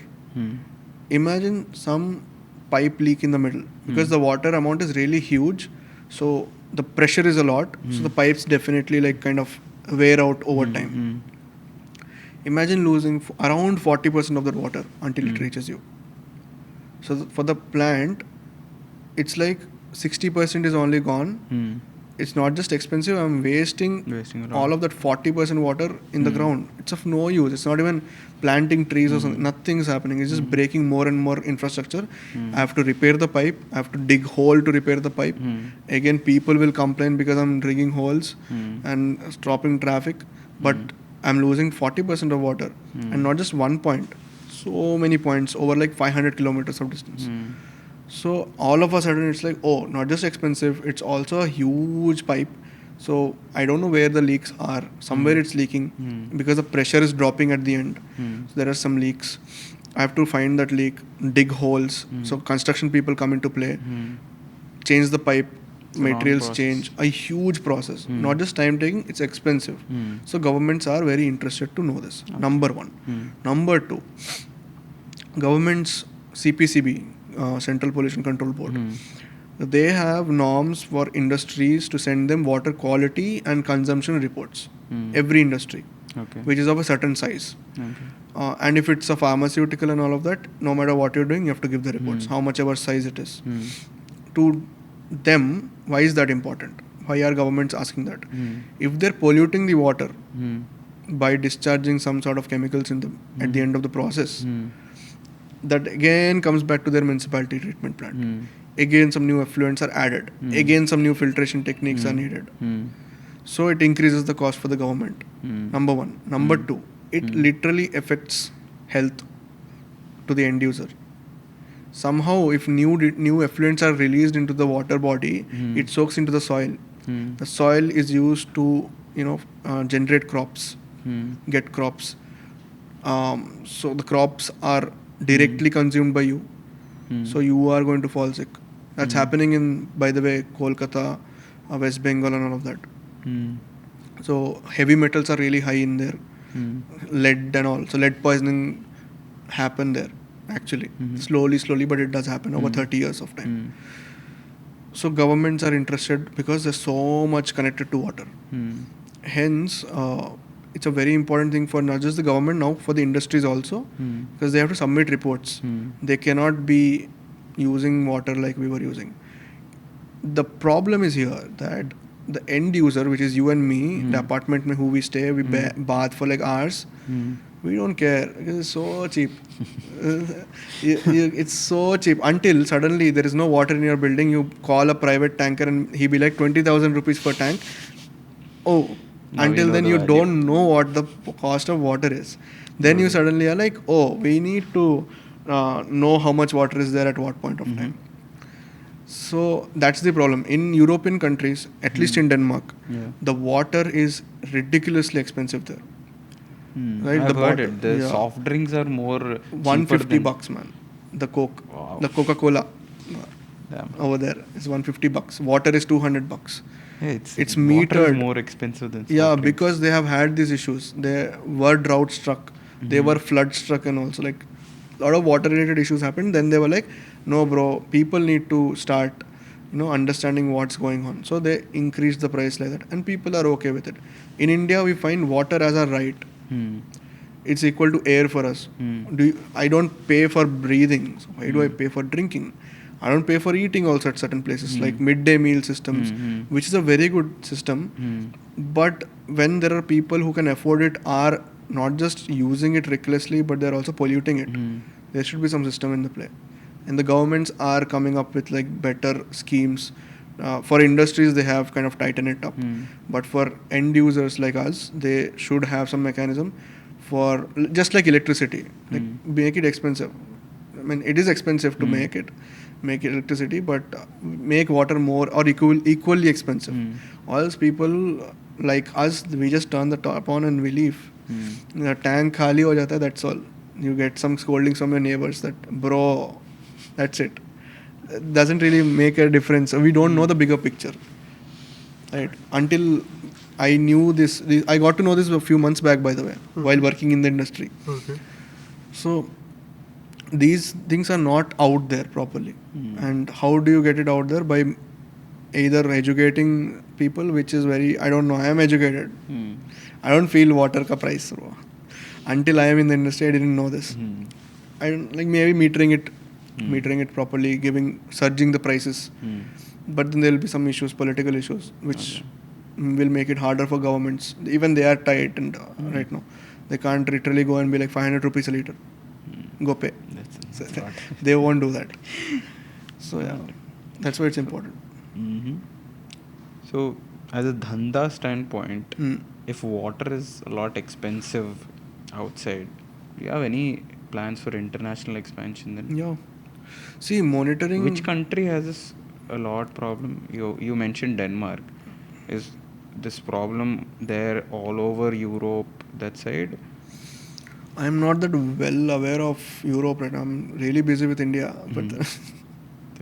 But then what I understood is Dubai or the UAE regions, they like those 7 countries, they do have some really serious issues with water. With water is less expensive. I mean, more expensive than oil there.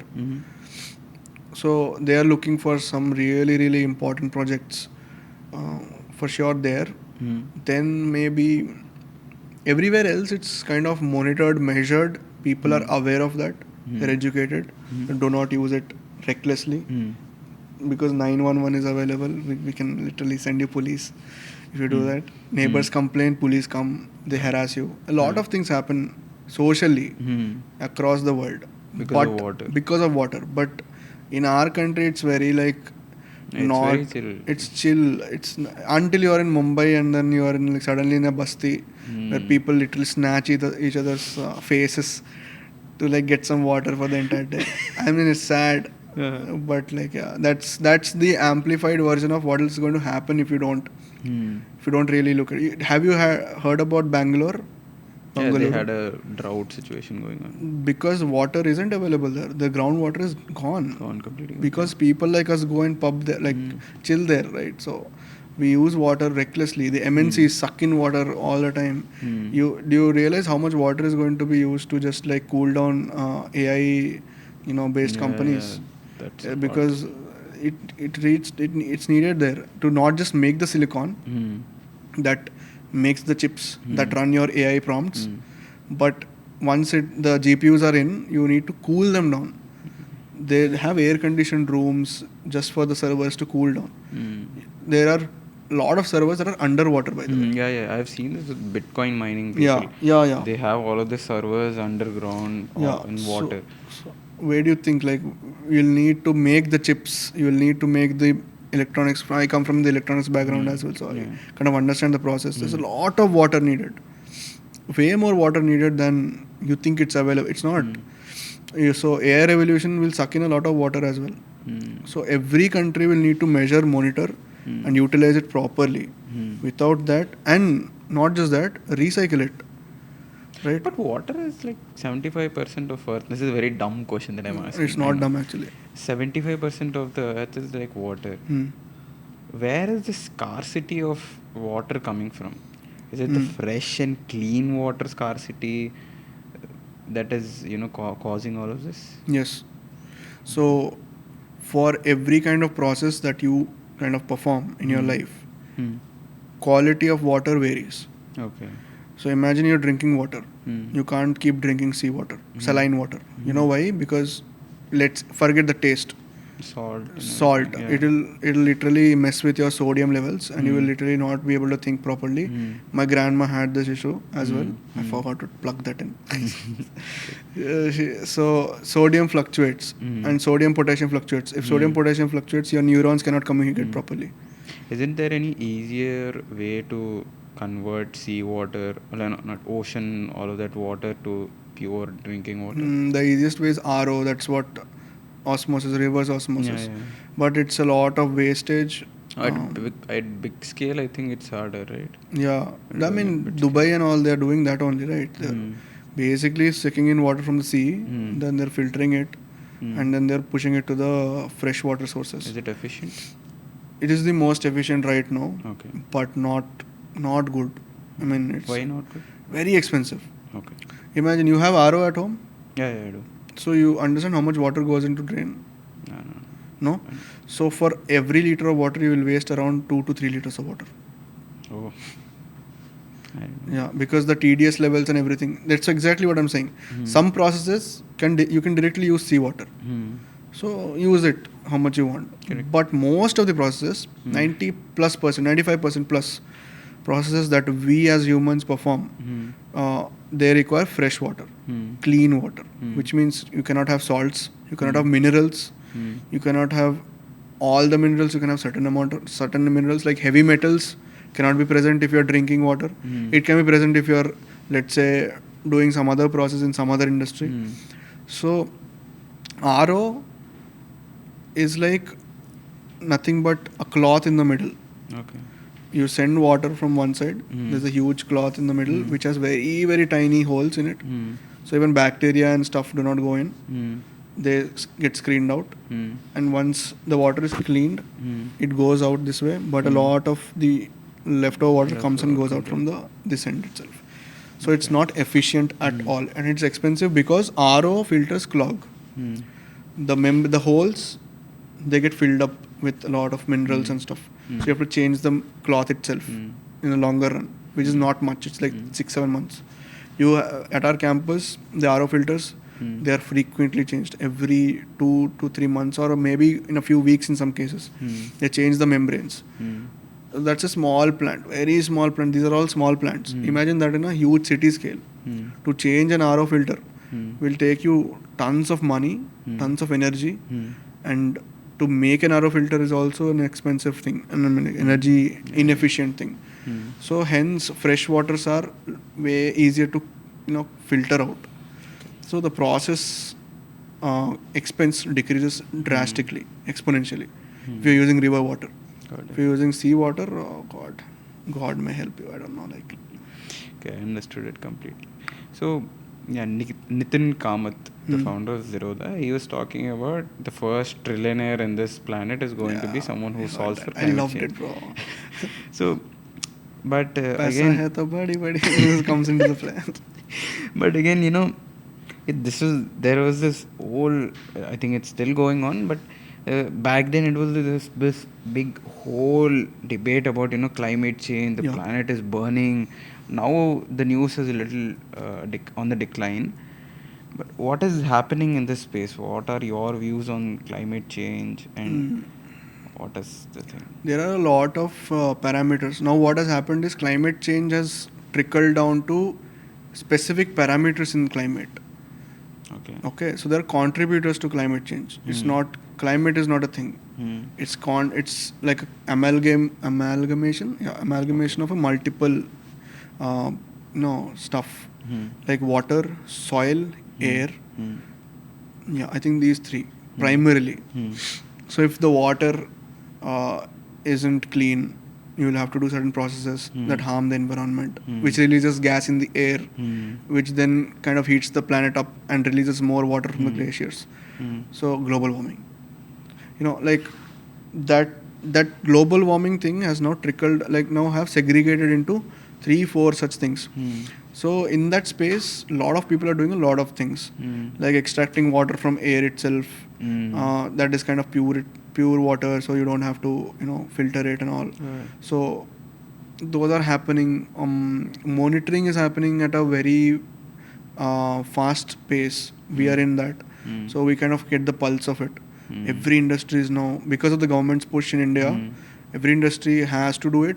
Not just that, the top management is also interested, because 10 years down the line, it's not just monitoring. If you do not take steps post monitoring, you are gone. Your company will not stay on the face of the planet. It's literally like you will burn out your water resources. If there's no water, you can't do anything. If employees cannot drink water in your office, who will come? They won't come. It's just a very basic thing.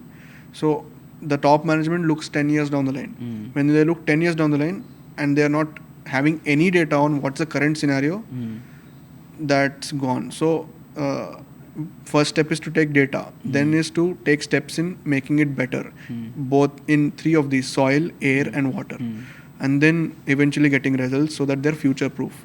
Alright, first step is monitoring.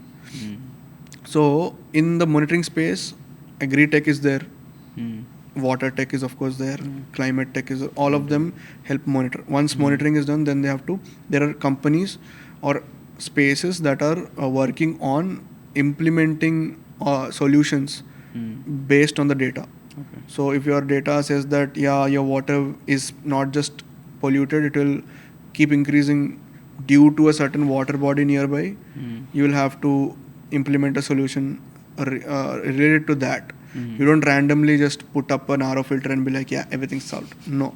You need data backing up that, you need an RO filter of this kind, of this size, of this particular treatment capacity. Then for the next 2 years, you will still have the water quality like this, but post 2 years, it'll be fine. And your amount of money that you're going to spend for the next 2 years is this much. Return of investment, post 2 years, clean water will come. So return of investment will come after 2 years or whatever. Hence, you take this step now. This comes from monitoring, getting the data, and companies coming up, pulling in the data and then putting in their solutions that based on this data, you need this kind of plant or this kind of a solution, putting it into place. Then future proofing is like now waiting and watching, like, okay, is everything going right? If not, consultants are needed. Every 6 months they would come, look at the exact scenario, and they would give you pointers on, okay, tweak it this much, tweak it this way, add this, maybe add some plants in your this thing that would suck in these sodiums or potassiums in the soil or whatever. So 3 of these stages, companies are here already. And they are not just new companies, they're really old companies, 50 years, like trillionaires, right? They're already there. I don't know about Nitin Kamath, but they're trillionaires, billionaires for sure. Trillionaires, I might be overstating. Billionaires in this just water treatment.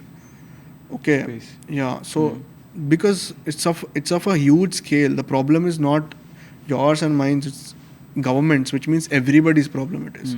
So your money goes to tax. Government spends on them. So you understand, like, they are really, really rich because they're getting money from the government.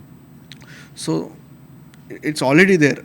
I don't know what he's talking about, but they're already like billionaires in this space. They don't talk much because they're like, kya baat karna, bro? It's like water is coming, we're cleaning it and giving. It's like dishwashers talking. It's bro. not a sexy business. Yeah, it's not a sexy business. It's like nothing cool, man. Like, but Shark Tank and all, they're making it really sexy, which is good. But yeah, it's also misguiding people. That's a different story. Yeah. Have you applied to Shark Tank? No, but we got some people who were asking us to apply. Problem is this, now you have to go there and be sexy. You have to be like, we are building rockets, but then it will just filter water. No, it doesn't. Mine is very simple, Dhanda. You have a pipe, we tell you how much water is going through the pipe, number one. Number two, we let you automate the process that if the pipe is having this much amount of water in it, you turn off the pump. If it's having this much amount of water, turn on the pump. Basic stuff, automation. Home automation kaise chalta hai? Same thing with water. That's all we are doing. Now when we present it to them, ये तो चल रहा है भाई 15-20 साल से, कुछ नया नहीं है. Yeah, नहीं है. So what? There's a lot of analysis happening here. What about AI? Oh, that is interesting, man.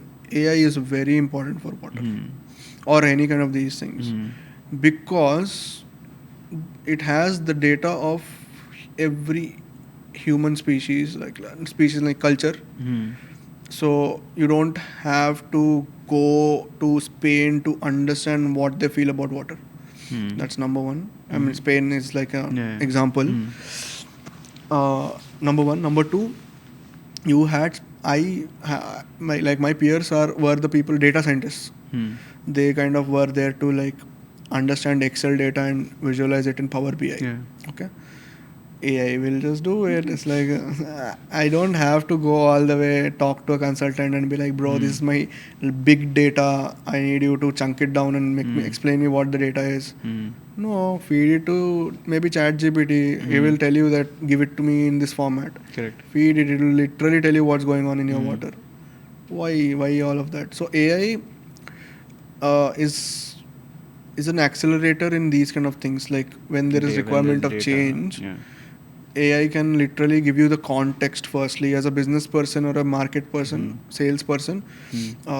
You will get context of, okay, this region mein people think like this. So maybe this will help out. It'll prep you for that business, like for that region Number two, it will not just, it's also connected to the internet now, GPT. So it also tells you that if something's wrong from the last 5 years, it'll tell you based on the news articles and Wikipedias and stuff like that through the internet. It'll tell you that, okay, this is what's coming up. Hence, your business looks like, this can solve this particular thing. You don't need a consultant firm or anything like that or market intelligence reports. You don't have to sit and read them. No. AI will tell you all of that for a minimal fee. So yeah, it will change. And not just that, interestingly, AI can also help you build hardware. Okay, so we are also basically we are an electronics company with software in it. We monitor stuff through the electronics and sensors. I didn't know a lot of things before starting to build this particular module. Now suddenly ChatGPT came in and it explained me exactly what's going on in that chip. So you can use it in this particular scenario. It will also tell you that. And then you just give a prompt, just help me connect in the breadboard. It will give you output to do that. So hardware also is getting easier to build for newbies without any context using AI. So building stuff is now easier, way easier. It's just that you have to be disciplined and patient. And if the prompt goes wrong, it's a wreck after that. But then generally it's the How learning do you figure curve. out that your prompt is going on the wrong way? It gives you very sexy answers, man. It just simply be like, bro, you're in the right path. You're doing great in life. I was just asking about google.com. So it becomes repetitive, right? It continuously, repeatedly gives you codes or answers which you kind of had context about. That is not right. So then fundamentally you're looped into another kind of a routine. So you're giving me wrong responses. So you freshly start, or you tell that, correct it. This is wrong, morally wrong. It's not accepted. No, AI is taking over all the things. Jobs are gone and everything.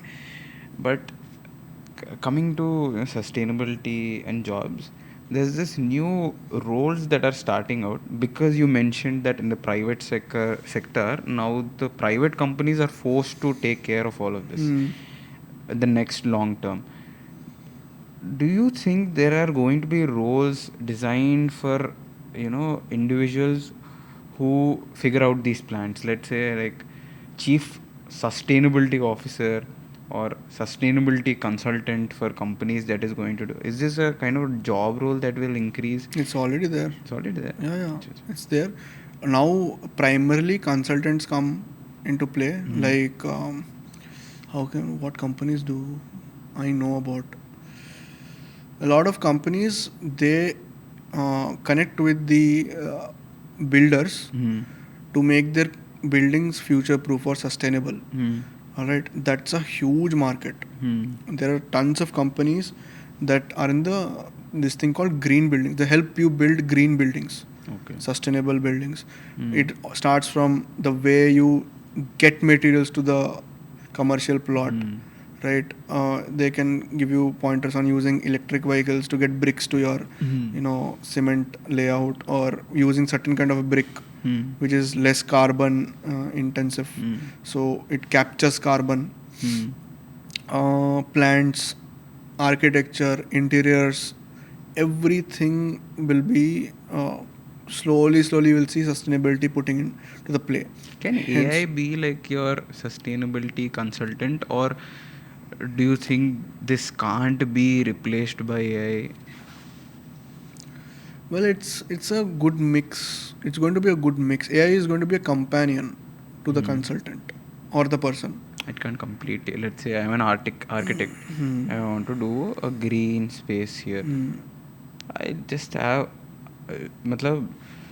is an architect plus a green sustainability focused GPT enough, or there needs to be a third person sustainability consultant human being added to this pattern?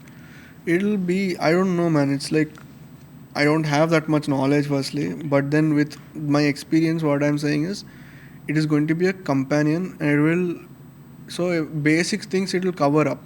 For example, in a building, let's say, while laying out the plan, you give them just the plot area and be like, go wild, make it sustainable, make me a good plan. These many people will stay. These many floors I want, and make it sustainable as hell. Like I want it to be future proof for the next 50 years. Automatically the AI will be like, okay, here plants will be there. On your terrace, this kind of plants should be there. And do all the planning. Yeah, lights must be LED, not the fluorescent ones that use a lot of energy. Put in meters in every flat to monitor consumption, limit them, use this app. Everything, it will already give you basics. Where does the person come into play? Imagine there is that area is having some sort of a conflict or some sort of a cultural, blocker that only a human will understand. AI right now, I don't know about future. Right now, AI will not get cultural references. Okay, so what the consultant will come and do? It's looking boring. Let's add some graffiti using some sustainable paints, or maybe some plants that would do Jay Balaya. I don't know.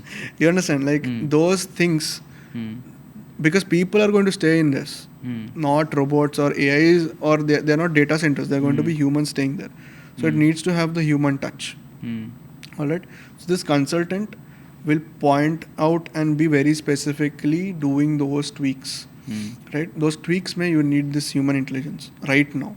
Not sure if it is going to stay for long, but I have a feeling it will stay. There is going to be this human art is something that humans will thrive in the next 10 years or so. Artists are going to be crazy important for our society. I mean, the reason why we are behind automation as humans or as we are evolving is that we want free time to be creative. Our inner brain or the prefrontal cortex that is meant to be creative. It's to be building things, not worrying about basic things. AI and automation is all out there to cover basic things. Right now we are automating pumps and valves and taking care of all the water requirements, right? It's automated. Earlier pump operators used to turn on and off. So that why are we doing that? Because the organization wants plumbers, pump operators to do better things for them. They will get released from this tank operation, valve operation thing. They'll go and maybe fix a particular pipe faster or in a better way. You will have better time as plumbers or engineers or electricians to understand the problem, think about it, not being worried about tank bhar jayega. No. You're literally in your job, you are going to get more creative. And with time, basic things will be covered by AI, but more and more creativity will come out of you, and more creative you are, more things you build, more people will be coming and talking to you, because that is going to be the central attraction of human species in the next 50 years. Creativity, art form, and all of that. Hence, Bengalis are going to rule the world. Yeah. Nice. I think we can end at this note.